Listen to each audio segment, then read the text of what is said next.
Well, I'm quite relieved, I have to say. You know, as you rightly say, 3 races ago, who'd ever have thought that we'd have 3 successive races in the points, and particularly culminating in this, a 4th and a 6th. A great drive by both drivers, really. 2 different strategies. I'm not going to say which is right and which is wrong, but Damon would probably think that his was right. But, you know, the team, pit stops, everything. But I think a lot of credit has to go not just to the new design of the car, but in particular to, obviously, Honda, who have made great strides forward. For a team in their first year with us, I mean, really what they've done is remarkable. Tell me about that strategy, Joe. It does seem like a bit of a strange choice going for 2 stops with Ralph. Ralph really felt, and I think we had a feeling after the morning warm-up, if we took some fuel out, that possibly he could go and lead the race and then control a little bit and pull away. But I think Villeneuve had a very, very low wing setup and low downforce, so he was able to keep us at bay, which was a shame. And I was really quite surprised the way Damon's times were able to keep up on a one-stop strategy. So actually, early on, I felt that Damon was in a stronger position. Let's have a word with Damon. Your first points for Jordan.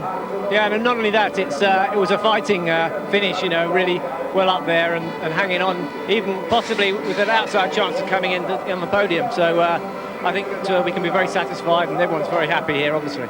An enjoyable race as well? Well, it's something to get your teeth into, you know, when you've got something like 4th place, you know, it's getting close to the front of the pack, and I can concentrate on the small differences that make all the difference. And the team did a great job all weekend. We were competitive all weekend, and the reliability's there as well. It's just a tough circuit on engines. Both cars finished 2nd race on the trot, and we were competitive. Very good. Well, I can tell you after that last race, half the team shaved their heads to celebrate Ralph's 5th point. Lord knows what they're going to do with both cars coming home in the points. Well done, Jordan. Thanks very much indeed, Lou, and great to see Damon up there. And David Coulthard, super race from him. Jacques Villeneuve, the world champion, back up there on the podium. But really, this has been another massive day for the McLaren Mercedes team. Mercedes breaking that long blank spell in World Championship races in Germany. And there's still a lot for us to talk about. We'll be right back from Hockenheim in a couple of minutes' time.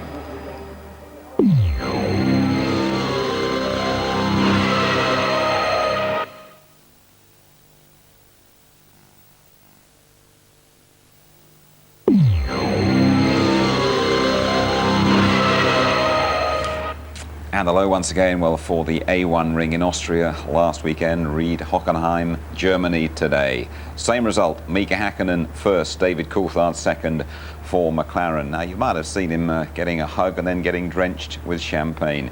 He's Adrian Newey, the technical director of McLaren, and straight after the race, he spoke to James Allen. Right here. Adrian Newey, in a thrilling race, but you had some kind of problem. Was it Mika Häkkinen and was it fuel? No, we're just a bit worried about a few things. I'll tell you later, but we'd rather not comment at the moment. But I saw a sign saying map 2 though, so presumably you determined to lead it down. Yes, we were just a little.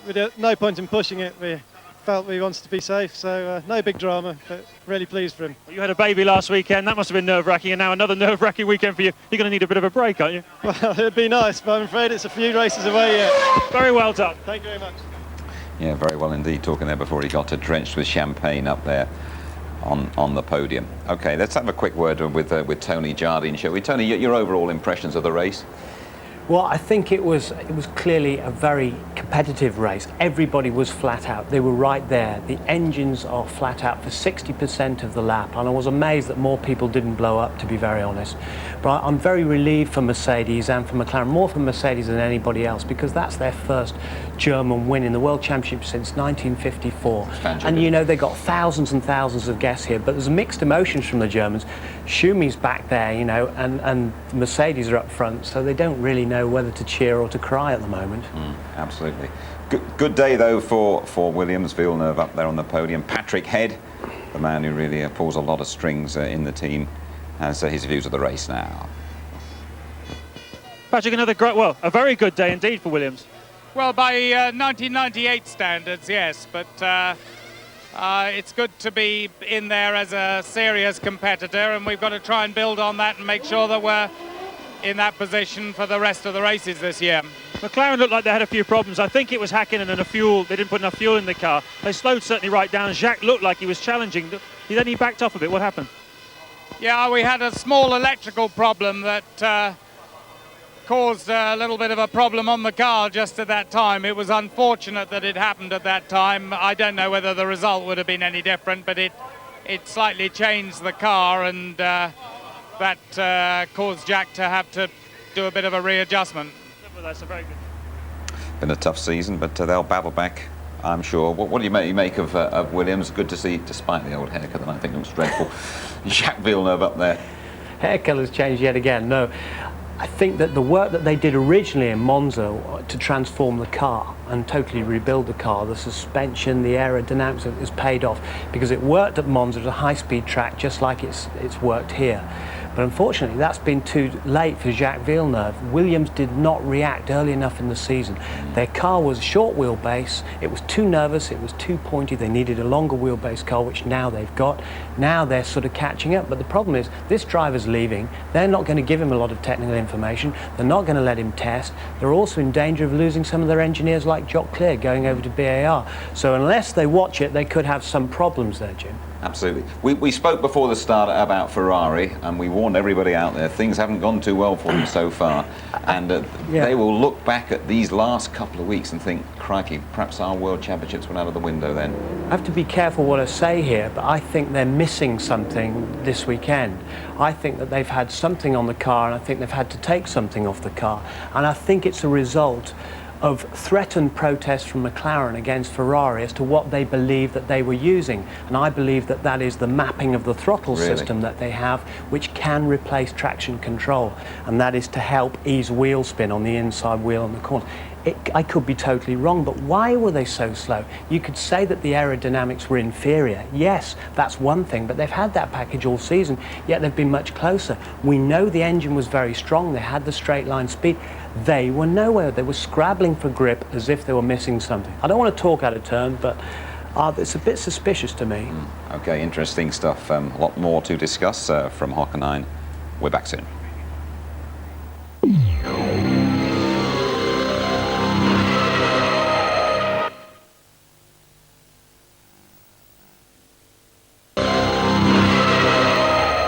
And you're back with us at Hockenheim, where the McLarens of Mika Häkkinen and David Coulthard have really coasted to victory at the German Grand Prix. Press conference time now. It's Alistair Watkins asking the questions. First of all, to the winner, Mika Häkkinen. I'd say, in the end, there was a situation where I was quite worried about the situation, and Jack was pushing very hard.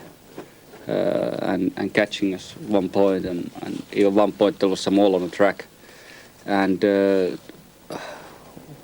when that was happening that time, I started losing speed from the car, and like David mentioned to me after the race, at some point he had difficulties to see because it was something was coming out of the car. So I was obviously concerned about it, and that's where the pressure came from. When you came up for your pit stop, did you think that David might get ahead of you at that stage?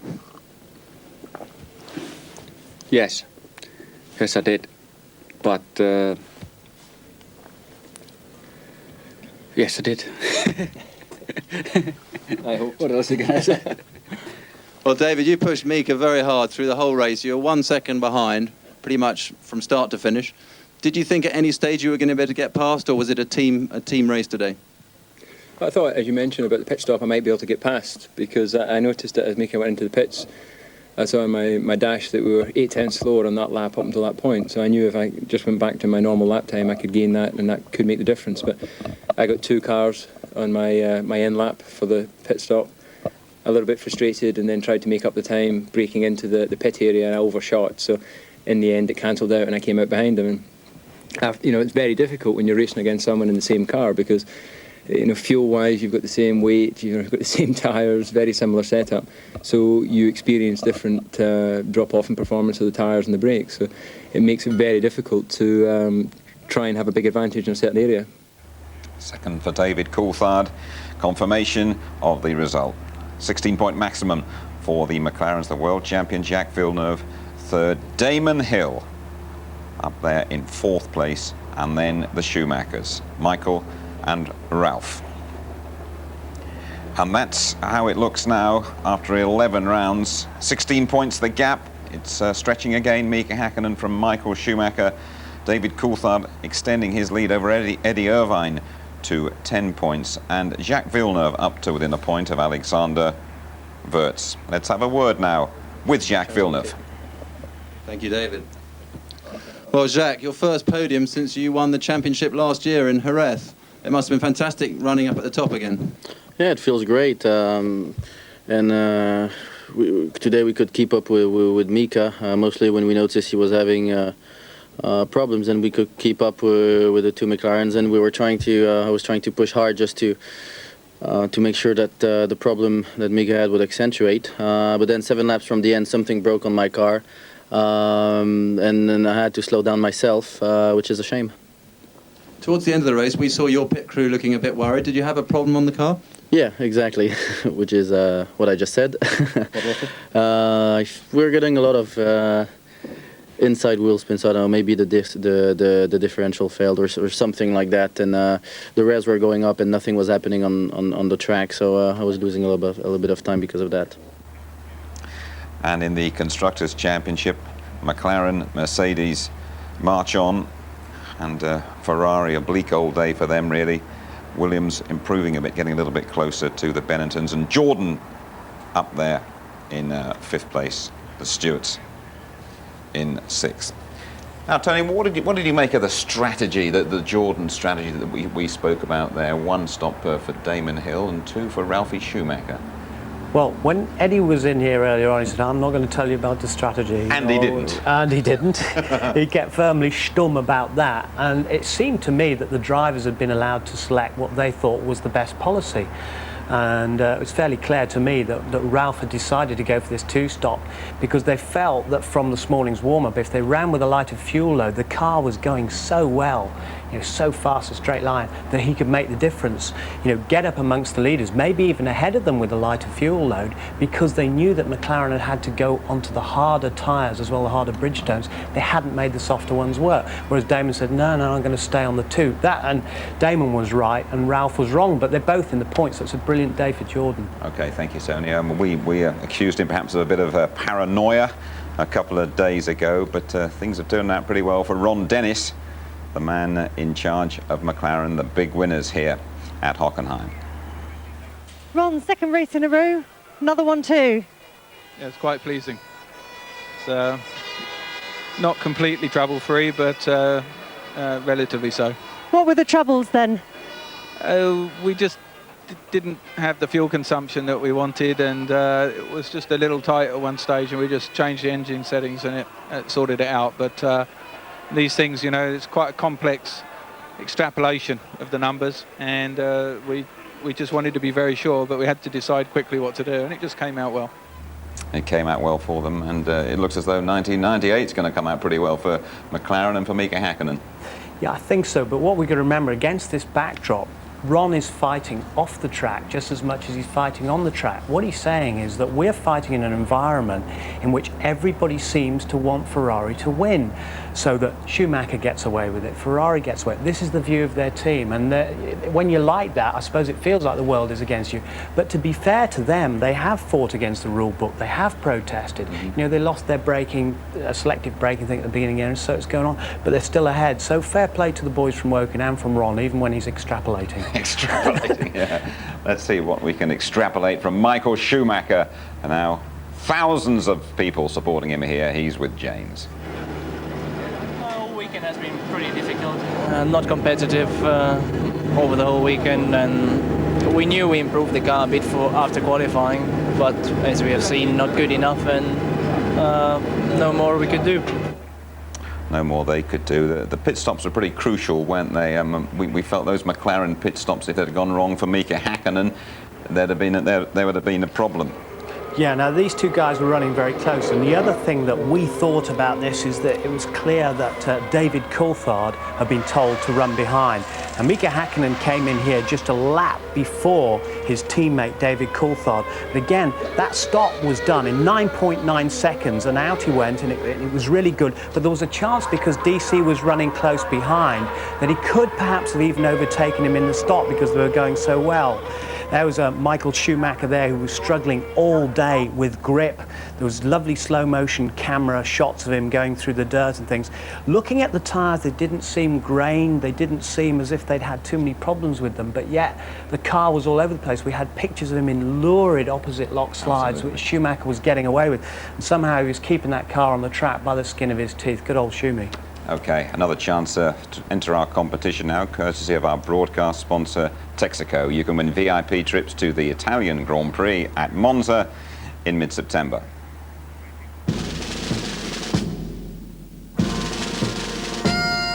Both questions are about Jackie Stewart, a trailblazing driver in his day. Jackie Stewart now back in Formula One, running his own team for the second year. And it's a terrific prize as well. 5 pairs of tickets for an all-expenses-paid trip to Monza for the Italian Grand Prix. That's on the weekend of the 12th and 13th of September. And here are the questions for you. Question 1. How many Grand Prix did Jackie Stewart win in his career? A, 17, B, 27, C, 37. How many World Drivers' Championships did Jackie Stewart win? A, 1, B, 2, or C, 3. Okay, a couple of simple questions. If you think you know the answers, this is the number to dial: 0891 22 9966. 0891 22 9966. The lines close at midnight on Wednesday, August the 26th. And the best of luck. Now, the next Sunday, the new football season kicks off here on ITV with the Charity Shield. Double winners Arsenal against Manchester United at Wembley.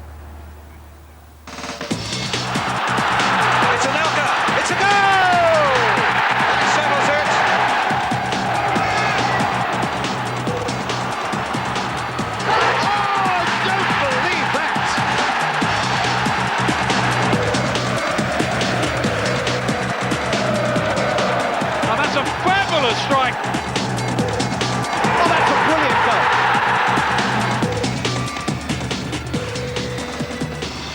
goal. Join Bob Wilson next Sunday at 10 o'clock on ITV, the FA Charity Shield. Arsenal against Manchester United.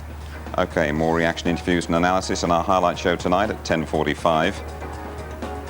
Next we go to Hungary for the Grand Prix in a couple of weeks' time. Well done, McLaren. Bye-bye from us all.